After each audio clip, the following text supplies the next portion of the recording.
आता तुम्ही एखादं चॅट्स व्हॉट्सअपवरती लॉक केलं असेल, तर आता तुमचं जे काही लॉक चॅट आहे ते पण तुम्ही लॉक करू शकता. म्हणजे जेव्हा आपण व्हॉट्सअप ओपन करतो तेव्हा सरळ स्पष्टपणे दिसतं की हे चॅट लॉक केलंय. जे तुम्ही लॉक केलेलं चॅट्स आहे ते पण तुम्ही आता लपवू शकता. ते कसं हे पाहण्यासाठी हा रील संपूर्ण पहा. सगळ्यात महत्त्वाचं म्हणजे तुम्हाला जायचंय व्हॉट्सअपवरती. व्हॉट्सअपवरती गेल्यानंतर बघू शकता की इकडे लॉक चॅट्स असं दिसतंय. त्या लॉक चॅट्सवरती तुम्हाला क्लिक करायचंय. क्लिक केल्यानंतर तुम्हाला वरती बघा 3 डॉट दिसतात. त्या 3 डॉटवरती क्लिक करायचेत. त्यानंतर तुम्हाला लॉक चॅट सेटिंग येते. ठीक आहे.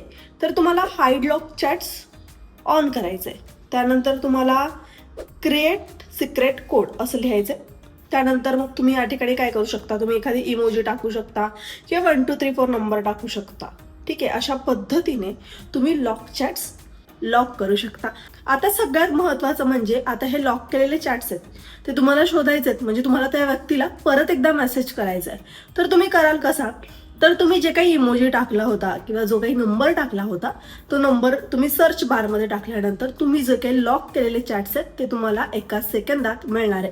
अशा पद्धतीने तुम्ही लॉक केलेले चॅट लॉक करू शकता. हा व्हिडिओ जास्तीत जास्त तुमच्या मित्रमैत्रिणींपर्यंत शेअर कराच. आणि सगळ्यात महत्त्वाचं म्हणजे अजून कोणत्या नवीन विषयांवर माहिती हवे हे कमेंट बॉक्समध्ये सांगा. त्याचप्रमाणे जर मला फॉलो नसेल केलं तर लगेच फॉलो करा. धन्यवाद.